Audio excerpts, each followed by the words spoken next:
नमस्कार, मैं रचना शर्मा चढ़ती कला टाइम टीवी देख रहे हैं सभी दर्शकों का स्वागत करती हूं। आप देख रहे हैं हरियाणा के समाचारों की शुरुआत से पहले एक नजर आज की मुख्य सुर्खियों पर।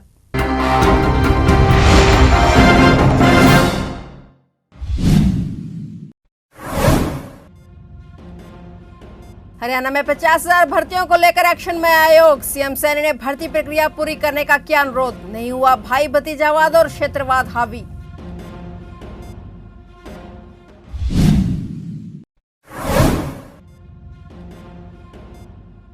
मिक्स्ड शूटिंग के फाइनल में शूटर मनु भाकर एक बार फिर लगाएंगी मेडल पर निशाना। कल मंगलवार को खेला जाएगा फाइनल मैच।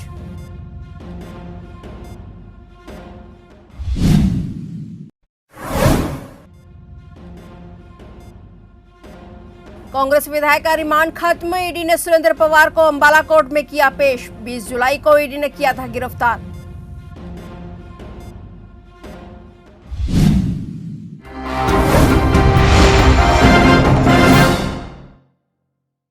और अब समाचार विस्तार से।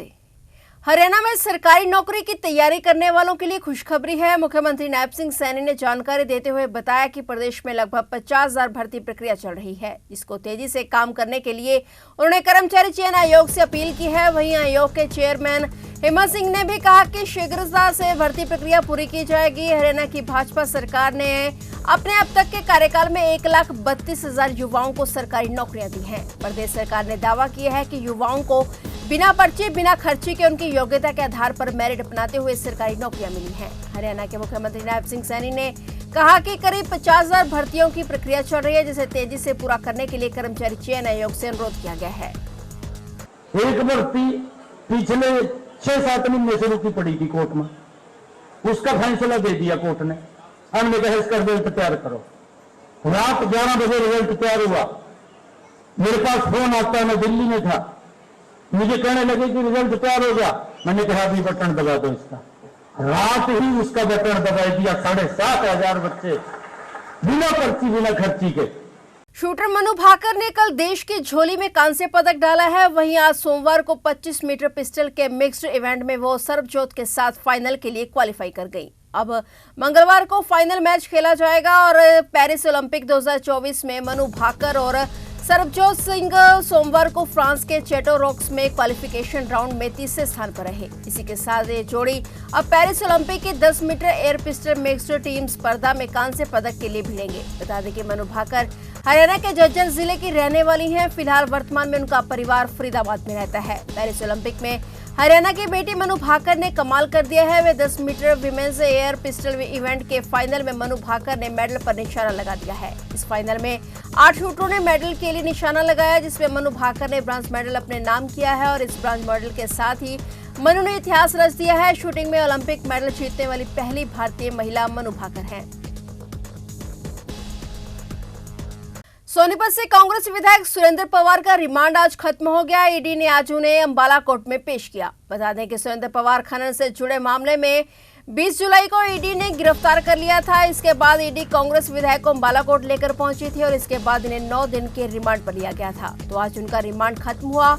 सोनीपत से विधायक सुरेंद्र पवार को पूर्व मुख्यमंत्री भूपेंद्र सिंह हुड्डा के करीबियों में माना जाता है। सोनीपत में कांग्रेस पार्टी के मुख्य कार्यक्रमों के आयोजनों की जिम्मेदारी विधायक सुरेंद्र पवार पर ही होती है। वह उनकी कोर टीम के सदस्य भी हैं। कुछ समय पहले ही सुरेंद्र पवार को प्रदेश सोशल मीडिया के प्रभार भी दिया गया था।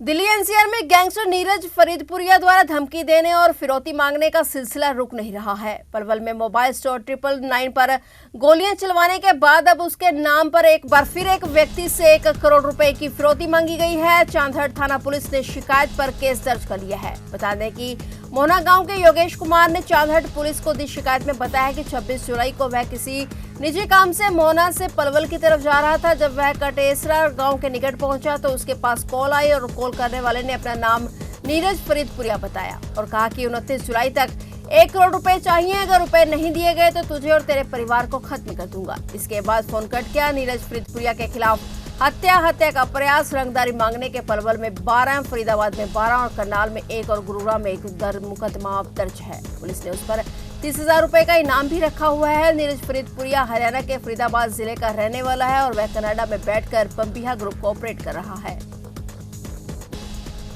सांसद दीपेंद्र हुड्डा हरियाणा मांगे हिसाब अभियान के दूसरे चरण की शुरुआत 31 जुलाई को शहीद उधम सिंह के बलिदान दिवस पर दोपहर बाद शाहबाद विधानसभा से करेंगे। पहले दिन 31 जुलाई को वे अंबाला के शीर्षगढ़ से संत गुरु रविदास धर्म स्थान के 21वें स्थापना दिवस पर आयोजित कार्यक्रम में शिरकत करेंगे। प्रथम चरण से मिले अपार जन समर्थन से उत्साहित सांसद दीपेंद्र हुड्डा ने हरियाणा मांगे हिसाब अभियान का 30 अगस्त तक 56 विधानसभाओं में पहुंचने का तूफानी कार्यक्रम जारी किया। सांसद दीपेंद्र हुड्डा ने पहले चरण में 15 जुलाई से 21 जुलाई तक कुल 13 हलकों में पदयात्रा जनसभा कर भाजपा सरकार के 10 साल के कुशासन के खिलाफ जनता के सवालों का जवाब और हिसाब मांगा। दीपेंद्र हुड्डा ने दूसरे चरण की यात्रा के अपने कार्यक्रम के बारे में भी विस्तार से बताया।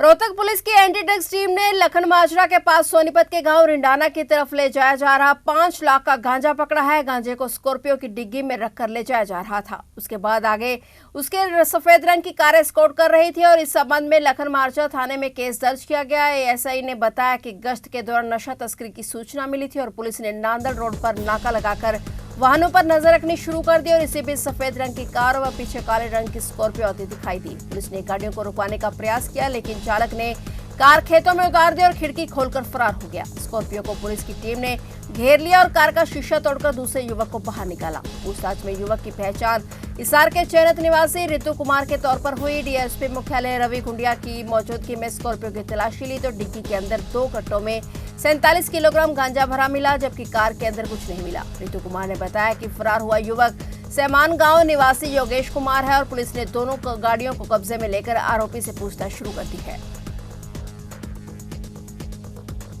गुड़गांव वासियों के लिए सुबह का दिन बड़ा ही मुश्किलों भरा रहा। गुड़गांव दिल्ली एक्सप्रेसवे पर एक कैंटर खराब होने के कारण वाहनों के पहिए थम गए। करीब 9 किलोमीटर तक लगे लंबे जाम में वाहन चालकों को घंटों जूझना पड़ा और सूचना मिलते ही ट्रैफिक पुलिस मौके पर पहुंची और कैंटर को हाईवे से साइड कराकर ट्रैफिक को सुचारू कराया और इसके बावजूद भी करीब 2 घंटे तक वाहनों को एक्सप्रेसवे पर दिल्ली जाने की और रेंगने को विवश होना पड़ा। इसके अलावा सोना रोड पर बादशाहपुर से गुड़गांव राजीव चौक की तरफ जाते हुए सुभाष चौक अंडरपास में भी जाम लग गया जिसके कारण इस रोड पर भी वाहनों को करीब 1 किलोमीटर लंबे जाम से जूझना पड़ा।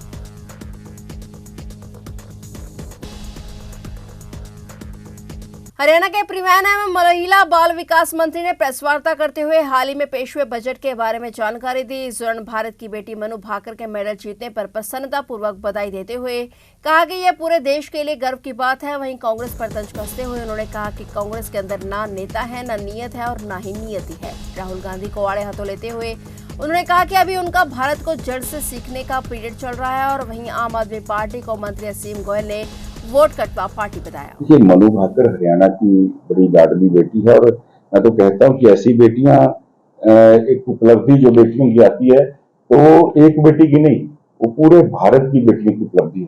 तो पूरे भारत को नाज होना चाहिए। पूरा भारत आज अभिभावक के नाते उस बेटी की उपलब्धि के ऊपर जो है बड़ा गर्व महसूस कर रहा है और जब बेटी आएगी भी हम अपने विभाग की तरफ से उसको सम्मानित भी करेंगे। और हमने तो सोचा था कि वो पेरिस में पता चला ओलंपिक की डेट आ गई, हमने अपने विभाग में बल्कि एक योजना का श्री गणेश कराना है तो हमने मनु भाकर के नाम के ऊपर भी इसमें सोचा था और बिटिया अगर ठीक टाइम पे आ गई तो हम उसी से इस योजना का श्री गणेश भी करवाएंगे। देखिए मैं नारा दिया, जहां तक मेरी नॉलेज है कि 70 पार शायद नारा दिया इस बार कांग्रेस ने, 70 पार ध्यान होगा आपको। मैं तो ये कहना चाहता हूँ कि 70 नेता हैं जो सरकार में मुख्यमंत्री बनना चाहते हैं। पहले अपने 70 गुटों से पार पालें, फिर 70 पार की बात करें। कांग्रेस के अंदर ना नेता एक है, ना की नीति एक है और नियत तो एक है ही। तो मेरा बड़ा क्लियर कहना है, कांग्रेस एक दूसरे को खुद को ही हराने का काम करेगी। 70 पार का नारा भी इनका फेल होने वाला है और इनकी यात्राओं के अंदर भी जिस प्रकार से अलग अलग ग्रुप बनाकर अलग अलग शक्ति प्रदर्शन करके जो ये प्रदर्शन कर रहे हैं, तो मैं तो इनको यही कह सकता हूं कि भगवान आपको सद्बुद्धि भी आप इकट्ठे हों तो लड़ने की बात करें, वरना तो आपस में लड़ लड़ के ही आप समाप्त हो जाए। हरियाणा में राष्ट्रीय स्वास्थ्य मिशन के कर्मचारियों ने अपनी सेवा सुरक्षा और लाभ न मिलने पर बीजेपी को वोट न देने की शपथ ली है। इस शपथ में शामिल कर्मचारियों की संख्या लगभग 18,000 बताई जा रही है। हड़ताल पर गए एनएचएम कर्मचारी नेता ने बताया कि आज हड़ताल का चौथा दिन है और यदि सरकार ने उनकी मांगों पर ध्यान नहीं दिया तो वे अनिश्चितकालीन हड़ताल पर जाने के लिए मजबूर होंगे। कर्मचारियों ने सरकार से अपनी मांगों पर तत्काल कार्रवाई की अपील की है ताकि स्वास्थ्य सेवाएं बहाल हो सके और जनता को असुविधा का सामना न करना पड़े। आज हमने शपथ ली है, जैसे कल और जिलों में भी ये काम हुआ है कि 18,000 कर्मचारी हैं NHM के। 18,000 कर्मचारियों ने ये शपथ ली है कि जो 25-25 साल से हमारी कुछ बहनें, कुछ और भी स्टाफ ऐसे हैं हमारे जो 25-25 साल से सेवाएं दे रहे हैं, उन्हें आज तक भी है सेवा सुरक्षा का लाभ नहीं दिया गया। तो हमने शपथ ली है आज सभी NHM कर्मचारियों ने यमुनानगर के कि अगर सरकार ने हमारी डिमांड ना मानी तो हम BJP को वोट नहीं देंगे और उनकी हार का कारण बनेंगे। अब तक के जो ट्रैकिंग का प्रोग्राम चला हुआ है, एनीमिया मुक्त भारत का प्रोग्राम चला हुआ है। शुक्रवार से उसमें एक भी एंट्री नहीं है, जबकि उसमें डेली की 2 से 2,500 एंट्री डेली होती है। बिल्कुल बंद है। जो डेढ़ महीने के बच्चे से लेके और 18 महीने तक के बच्चे का टीकाकरण होता है वो बिल्कुल बंद हो चुका है पूरे हरियाणा के अंदर, जिसके बगैर जिसकी रिपोर्ट डेली की डेली WHO को जाती है। 100% कर्मचारी NHM में इस टाइम 40 के प्लस हो चुका है और सरकार की अब तक आंख नहीं खुली इस बात को लेके कि जो कर्मचारी 40 के प्लस हो गया और ना तो वो अब किसी काम करने के लायक रहा और आप उसको एक सेवा की सुरक्षा भी नहीं दे पा रहे, तो फिर क्या सरकार से उम्मीद कर सकते हैं हम? तो किस बात की वोट दी जाए सरकार को? फिलहाल हरियाणा के समाचारों में इतना ही और नए समाचारों के साथ फिर से हाजिर होंगे। तब तक के लिए देखते रहिए चढ़ती कला टाइम TV और मुझे दीजिए इजाजत। धन्यवाद।